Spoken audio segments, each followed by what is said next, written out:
Salam alaikum Azouflaouen, bonjour à tous, j'espère que vous allez bien. Franchement, j'arrive jusqu'à présent, aujourd'hui, on est le 27 janvier. J'arrive pas à digérer la défaite, ni une élimination au premier tour de l'équipe d'Algérie. Je n'arrive pas à croire encore qu'on a fait ce parcours catastrophique. Autant que tenant du titre et champion arabe récemment, on n'a pas le droit de faire ce parcours. On n'a pas le droit de ne pas se qualifier, même troisième. On n'était même pas troisième. Normalement, au premier tour, la logique des classements, c'est l'Algérie, Côte d'Ivoire, Guinée équatoriale. Voilà. 1 point sur 3 matchs. Waouh. Franchement, c'est à oublier carrément. 2022, là, c'est pas une bonne année pour nous. Laisse tomber, elle commence très très mal pour l'Algérie. Bon, qu'est-ce qui ne va pas? Qu'est-ce qui n'a pas marché? Les joueurs, pratiquement, c'est les mêmes. Il manque que Guedioura, c'est tout. Qui encore? Peut-être 1 ou 2 joueurs qui manquent. Mais les titulaires sont là. Ils étaient là.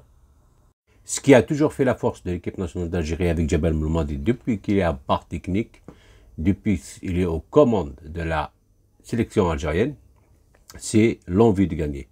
La grinta. Toujours, il joue sérieusement avec n'importe quel adversaire. Ce qu'on n'a pas vu en Coupe d'Afrique. Cette Coupe d'Afrique au Cameroun, là, on n'a rien vu du tout de ça. Ni volonté de gagner, ni le courage de continuer un match dès le début jusqu'à la fin. Physiquement, les joueurs n'étaient pas présents du tout. Il n'y avait rien. Préparation physique ratée. Le stage au Qatar, c'était pas bon aussi. J'aurais dû faire un stage en Afrique. Conditions similaires au Cameroun, à la rigueur, ou bien au Cameroun. Ouais, quand on fait une préparation dans un pays comme le Qatar, avec des beaux hôtels, des beaux endroits, tout le matériel nécessaire est présent, les terrains magnifiques, c'est normal que quand tu arrives au Cameroun, juste t'arrives, tu es déçu, quoi. Une déception. Là, on va jouer ici. Là, oh là là, on était où? Et on est où maintenant? Moi, je pense aussi manquer la préparation mentale. Ils n'étaient pas préparés mentalement pour jouer cette Coupe d'Afrique. Ni physiquement, ni mentalement. L'équipe elle-même, elle est très bien. Les joueurs, c'est les mêmes en 2019. Tous les joueurs, on les connaît, c'est des très très beaux joueurs. Franchement, on a une très très belle équipe. On a des bons joueurs qui jouent pratiquement dans des grands clubs. Mais je pense que Djamel Belmadi, il a fait une erreur de sélectionner quelques joueurs qui n'étaient pas en forme. C'est pas des mauvais joueurs, mais ils n'étaient pas vraiment en forme, ils n'étaient pas prêts pour jouer cette Coupe d'Afrique. Il fallait sélectionner des joueurs qui ont faim. Faim de victoire, faim de se montrer au monde entier. Des jeunes qui poussent, des jeunes talents, on en a plein. Quand l'attaque, elle rate beaucoup de buts, quand des équipes faibles, les défenseurs et les récupérateurs, ça y est, carreau, c'est bon. Nous, on récupère, nous, on défend et vous marquez pas, c'est quoi ça? Moralement. Contre la Sierra Leone et la Guinée équatoriale, ça va. On a bien joué, on a créé des occasions et tout ça. Mais le pire match, c'est la Côte d'Ivoire, contre la Côte d'Ivoire. L'équipe a été éparpillée sur le terrain. Non-respect des tout tactique. Tactiquement, ils étaient hors jeu. Offensivement, wallo. Défensivement, catastrophique. Bon, contre la Côte d'Ivoire, Benrahma, il a joué titulaire. Il ne fallait pas le jouer titulaire. Benrahma, c'est un excellent joueur. Mais, quand tu le mets à l'aise, tu lui donnes confiance. Parce que Benrahma, à la base, c'est un remplaçant. Un remplaçant de Belaïli. Mais, quand tu dis à Benrahma, attention, tu ne donnes pas le rendement de Belaïli, attention, tu ne joues pas bien, attention, tu ne centres pas bien, attention, parce qu'on te regarde, voilà, on te suit, on est là, et tout. Et lui, il est sous pression. Il ne va pas donner le rendement qu'il faut. Parce que c'est normal, parce que tu attends juste l'erreur, Benrahma. Ah, c'est celui-là que tu as dit qu'il va remplacer Belaïli, jamais. Le problème est là. Parce que Youssef Belaïli fait des erreurs aussi. Il fait des fois des matchs catastrophiques. Et il fait rien. Il se montre pas vraiment dangereux, rien du tout, mais il joue en fait, il joue toujours titulaire. Et Benrahma, une fois titulaire, il donne pas le rendement, on le fait plus jouer titulaire. Et ça, c'est pas normal. On doit lui donner une chance à Benrahma. Même il donne pas un rendement premier match, deuxième match, on lui donne toujours confiance, comme quoi on compte sur toi. On sait, on connaît tes capacités, ce que tu peux faire, ce que tu peux donner. Moi, ce que j'ai remarqué, les titulaires, ils sont franchement intouchables. Et ça, c'est pas pour le bien de l'équipe nationale d'Algérie. Adoumounas, pareil. Si on le fait titulaire, jouer titulaire, par exemple, il ne donne pas un rendement comme Mahrez à droite, on va dire, Ounas, voilà, Ounas, c'est un grand, Ounas, khair, Mahrez, Ounas, nana. Ah, voilà, Madarwalo. Tu vois, direct, on le condamne dès la première occasion qu'on lui donne pour prouver son talent. Et là, on voit direct, on cherche direct l'erreur. Quand est-ce qu'il va se tromper? Parce qu'on ne veut pas le voir. On veut voir Mahrez. On veut voir Mahrez toujours, même il ne joue pas bien. Parce qu'on espère toujours qu'il va jouer bien. Et le temps passe, et on ne gagne pas. Et tout ça, c'est le rôle de l'entraîneur, du sélectionneur. C'est lui qui doit mettre à l'aise les joueurs. Quand il sait qu'un joueur, il donne un rendement, c'est un bon joueur, il joue bien dans un club, dans son club, il joue très très bien et tout ça, il faut lui donner confiance. C'est pareil pour Amir Saïoud, c'est pareil. Amir Saïoud, le premier match au Coupe arabe, il a joué à côté Brahimi. Brahimi l'a étouffé, Brahimi l'a pas laissé jouer, Brahimi l'a pris tout le couloir et on n'a pas vu Saïoud, et Saïoud, depuis ce match, on n'a pas vu. Soi-disant, il était blessé. Mais apparemment, c'était un choix tactique, choix de l'entraîneur. Et voilà, c'est comme ça qu'on casse un peu le moral des joueurs aussi. Parce qu'on ne les met pas trop à l'aise. En fait, quand tu gagnes une Coupe d'Afrique avec un Attal, Ben Sbaïni, Mboulhi, Mendy, Ben Nasser, Mahrez, Belaïli, Bounedjah, et tous les joueurs là, ils sont là encore. Tu dis j'ai gagné la Coupe d'Afrique avec ces joueurs. Pourquoi maintenant je ne gagne pas cette Coupe d'Afrique avec les mêmes joueurs? Pourquoi ils ne donnent pas le même rendement? Pourquoi ça ne marche pas? Pourquoi ça n'a pas marché pendant cette Coupe d'Afrique comme celle de 2019?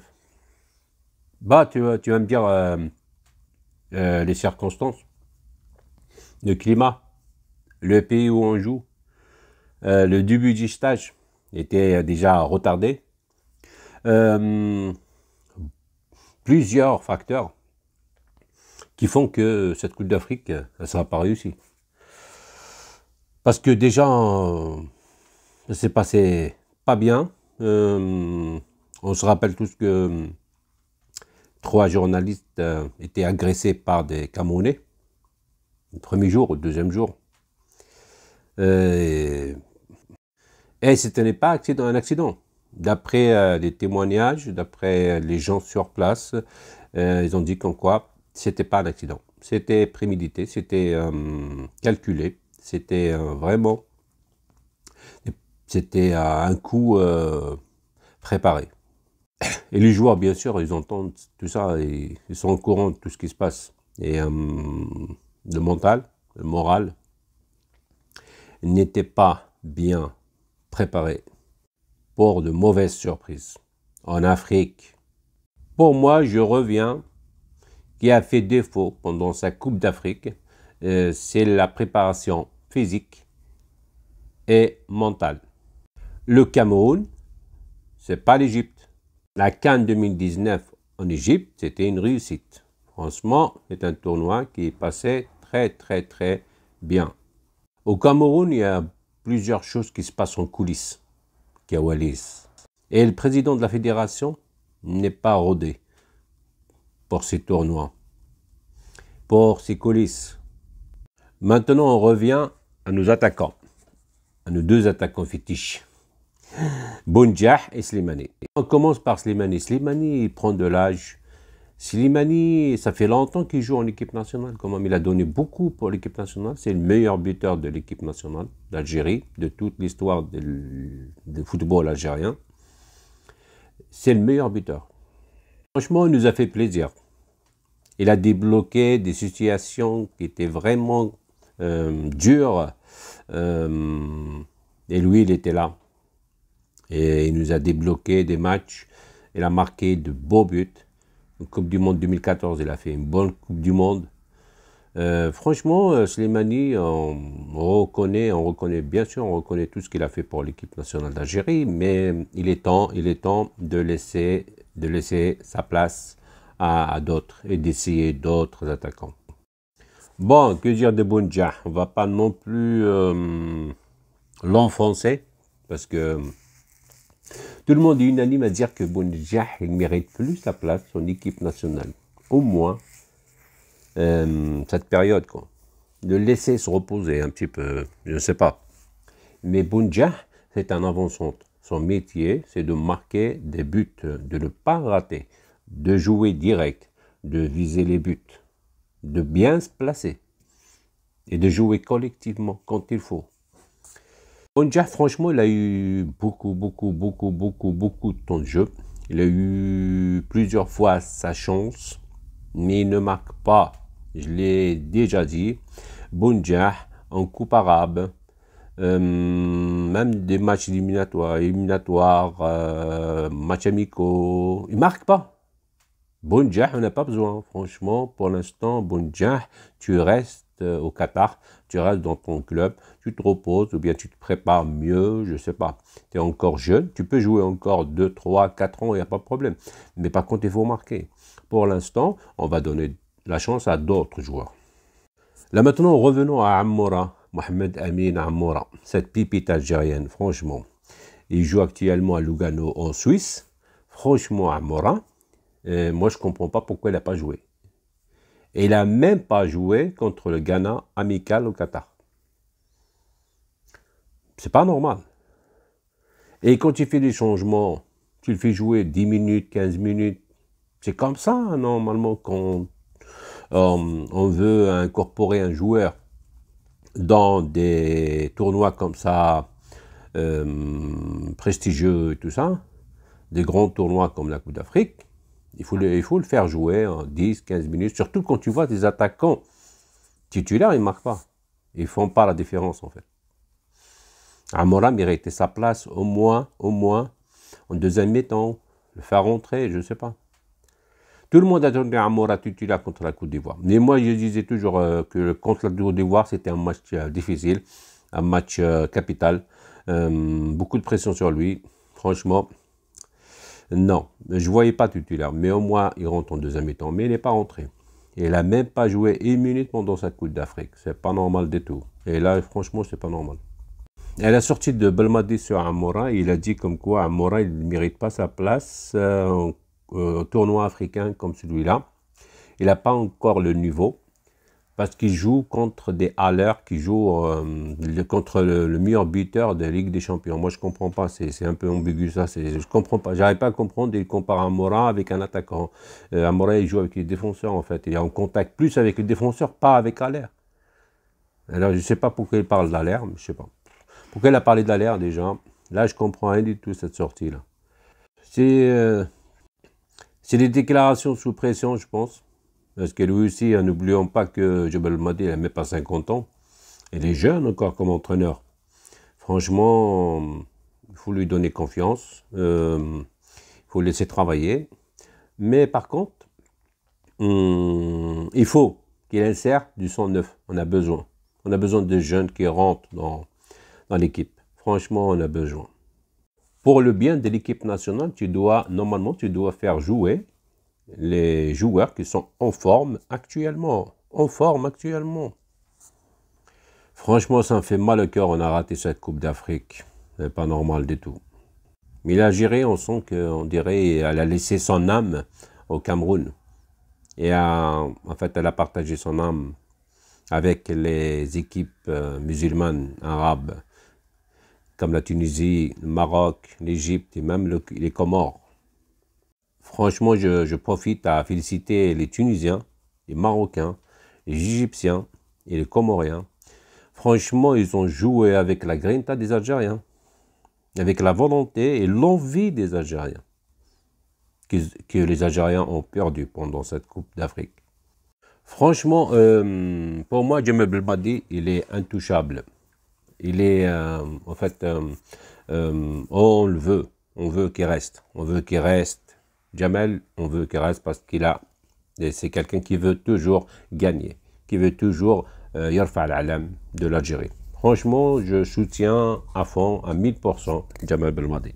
Mais par contre, on a le droit de critiquer. Quand quelque chose ne marche pas, on a le droit de critiquer. Parce qu'avec les critiques, on se corrige.